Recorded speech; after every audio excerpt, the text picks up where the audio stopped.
This is Joe Crisera, and I'm here with service contractor marketing expert Adams Hudson. Adams, welcome to our show here, and welcome to, thanks for joining me here today. Thank you for having me. Appreciate it. Well, Adams, we're talking about contractor marketing 2.0. That's email, internet marketing, and social media. Contractors are really looking for an answer on this, and they're confused. A lot of confusion going on. Why is it such a confusing subject for contractors to get their mind around? Joe, I think a lot of it is that everything is new every day on the internet. The rules change, Google changes, everyone is chasing contractors down saying, oh, this is the newest thing that you need to be doing. And so contractors are a bit erratic in their approach. They just need something simple that works.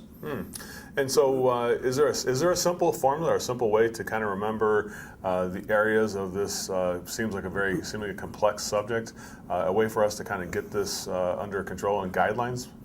We believe so, and the simplest formula that we have found is to break it into three parts: push marketing, that's the outbound, and the pull marketing, getting people to the site, and interactive, which is the social side. Now, let's go over those three subjects: pull, push, and interact. So getting people to your store to visit your company from a local standpoint, obviously local buyers come in and visit the company to get to know who you are and things like that. I heard the words like search engine optimization or SEO is an important factor. Is that the only thing we have to consider? It's not the only. It's very important, and there was a time that it was just building a website was good enough. And that was more of a global approach, and contractors were constantly trying to rank at the top of Google searches, and Google basically dominates the search engines now. About 76% of all people looking up for contractors find you through Google. Wow. And a large percentage of service searches begin online, but now it's become local. Your word was in that question as well, that contractors really ought to be focusing more on the local SEO. And I also see a lot of contractors with the websites that they create, a lot of errors just in the conversion, like for, something as simple as not putting a phone number on the front page of a website. The amount of information that contractors put up there. Is there a formula where too much information can sometimes confuse buyers and turn you away? Absolutely, and the analogy has been said that instead of a storefront, which a website portal or the homepage really ought to be, too many contractors have been misguided and told, oh, put everything on the home page, which is basically like putting all your inventory in the parking lot and hoping somebody would drive by and see what they wanted. I see what you're saying, yeah. So that could be a killer. Looking at the push marketing, what are the elements to the push marketing so once we get people to visit the site and then we can get conversion, what are some of the ideas that once we get somebody's information, obviously, to be able to use that information to market to those people? Well, you definitely want to have a capture device, some sort of ability to actually get the visitor's name and get their email address, probably the most important things. Don't ask for too much information. We find that between 3 and 5 lines of information is all anybody's really ever going to fill out online, especially as a first-time visitor. But we like to convert those visitors to information capture by offering them something for nothing. A lot of times it can be a report on how to save energy, how to cut down on their maintenance costs, the truth about contracting, occasionally even exposing something that seems a little controversial, like how to spot a contracting scam. Any articles like that through your marketing, you can ask for just a first name and an email address to read more about or to see the video on. We find it to be very effective. Ask us about this. That's really great stuff. So, when somebody does read that stuff, you're providing a service through education, I suppose. In that kind of a piece, when you're providing the information, I suppose you have to give enough information where it's relevant, but not so much information that it becomes overwhelming as well. Is that true? Exactly. We look at about a 70-30 split, about 70% informational, advisory, and about 30% about the company, asking to get the lead or the appointment. And about 30% of the time, it's fine to make an offer. Going back to that, the pull method to get people to once they get to your store and look at the store, Do you think that it's important that what are the features? Should it be about? I see a lot of contractors put themselves out there, like this is all about us and who we are and meet us. And I see a lot of other contractors focus on customers and have testimonials. Is there a mix of those things that we should be looking to do? More about us, or more about customers, or more about the equipment? Those are three things that people tend to overdo. I think either one way or the other. What do you think on that? I totally agree with that, and that's very well said. And basically, back to your field in selling, it's really more about the customer. So if I had to pick one of those, it would be absolutely items about the customer, what helps the customer, what advises and guides the customer along. And in so doing, you build the trust and the likability and the credibility to then go for the sale. Yeah, because I guess nobody likes somebody who just brags about themselves and makes it a monument to themselves, right? Exactly. And these are the identical marketing and advertising rules that have persisted for eons. It's just that the website is a different media. It's no different. The principles are the same.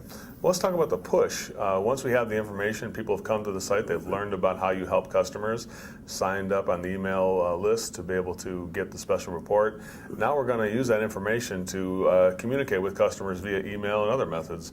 Go ahead, Adams. Tell us about some of the push methods that we should consider.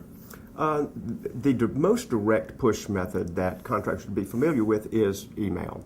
And email, like any form of communication, can be done terribly wrong or very effectively.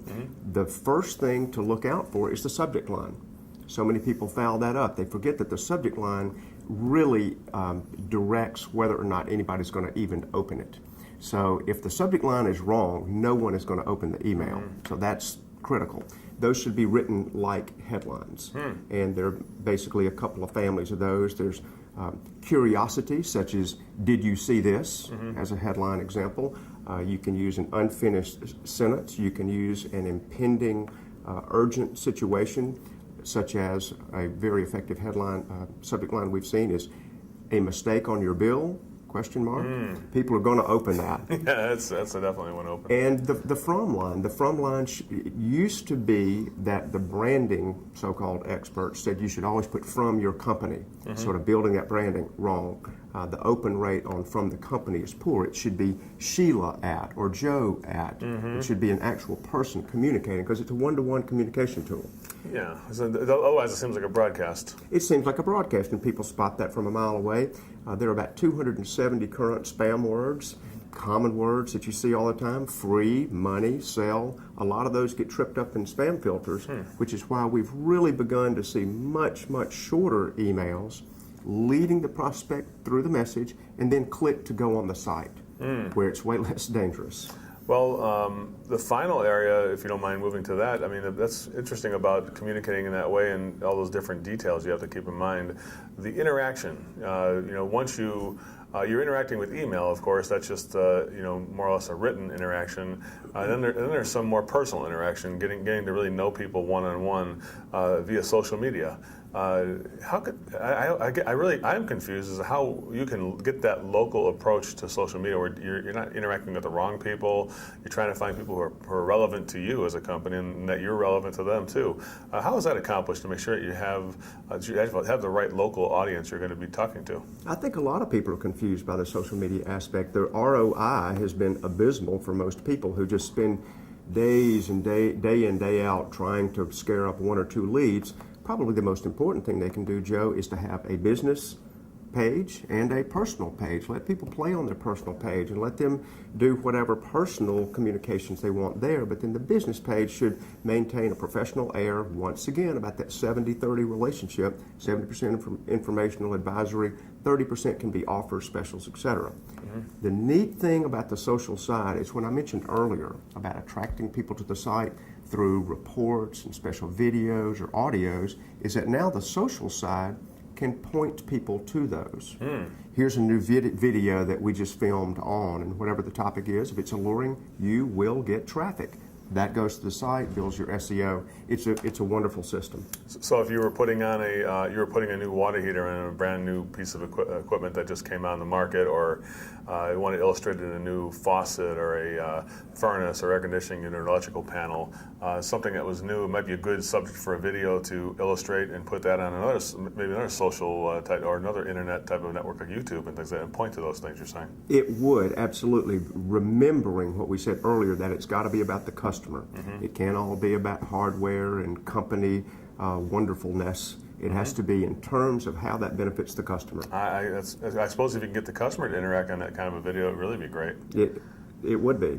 Well, good stuff. Good thought. Get the testimonials from them. So the three forms, the couple different forms I know of, Twitter, Facebook, LinkedIn. Those are the three biggies. How do those relate to what we do? Is it? Let's talk about Twitter first, just briefly in these things. Twitter, is that really something that we're able to use to our advantage? It's an okay conversation starter. It is not much really for building a lengthy dialogue. Facebook would be more preferable for that. And of course, LinkedIn is more for business-to-business communications, more on the commercial side. And Facebook would be like that's one of the ones where we can actually get real communication with real people. Absolutely, because you can share photographs and videos and various other bits of information and really build more of a community. Well, I guess one of probably the interesting thing on that social media for all that stuff is what to say. I mean, most people aren't good at interacting or writing and things like that. Is there a way that somebody can get help in these areas? Because I mean, the pool is to get people to set up the website to begin with, to push, to get the right kind of email, all those code words and headlines you're talking about, as well as saying the right things to the right people. You don't want to offend anybody or say the wrong thing. Is there something that somebody can do beside do it yourself? I don't think contractors need another job. That's part of the problem. I agree with that, exactly. Yep, and you know, it's why you and I aren't contractors. We do our jobs. Everybody's got their specialty. I would say if you're not prone to being the writer and you don't feel like sitting down, and we didn't even mention this, but blogging, of course, is incredibly important. Actually, sites that have blogs and contractor companies that have blogs will get higher SEO automatically. They'll get more visitors to their Facebook page, and that works well too. If they will just create a blog, they can auto-publish it to Facebook and to Twitter, and then it'll land back on the site. We do these for people. Contractors are certainly fine doing it themselves, but we have a package that already has the blogs, it already has the videos, already has the emails, to take that burden off the contractor, to let them do the contracting. Wow, so the actual work, and now is it something that you just buy one time, or is it, I mean, because the problem is, I can see with that, Adam, if you send me a package of stuff, and then let's say I was too busy for the first 3 months to do it, or maybe I did it all, and I ran out of material, and do I have to buy it again, or how does that work? I mean, what kind of a system have you developed here that allows people to, allow you to do the work for them to a degree, where they can take that material and put it up on the social media, or to put it on their website, or to use it for email, and that type of stuff? Do you have something where it just continues on without having to buy it again over and over again? We do, because we see that to be a bit of a problem for contractors, that they go to one spot for one version of their marketing, another for another, and it leaves them still with a long to-do list, which, like you said, they should be doing the contracting. We do have a program. It's the Web Marketing Power program, and it continues. It's a quarterly system. It's delivered per quarter. They would get a selection of emails and videos and blogs and articles and reports that they would post on their site, and every quarter they get a fresh one, a new one. Wow. So every quarter this package comes, and they can just put the files in their computer and cut and paste some of the words, so they don't have to write it. It's just that easy. Wow, and obviously they can change it too if they want. If they feel like making it more, probably more pertinent for their company and adding more stuff to it, as a free country, they're willing to do what they like. Yeah, and if they feel like expressing themselves, it's like anything that we do, Joe. You give terrific sales scripts and terrific sales books, a little bit of tweaking. Contractors are prone to doing that. Well, yeah, I think that sometimes when we get an idea starter, that's why I look at this as really, you may not even use it exactly as you send it, which is great. I think it's a place where people can start from. It's easier to modify something you already have than to start from zero. Exactly. You know what I'm saying? Yeah. Well, Adams, thank you very much, and thanks for telling me about this contractor internet marketing power program. Right, the Web Marketing Power program. Web Marketing Power program. Thank you for correcting me on that. And thanks for joining us here today. I really appreciate it, and we'll see you on the internet. Thank you.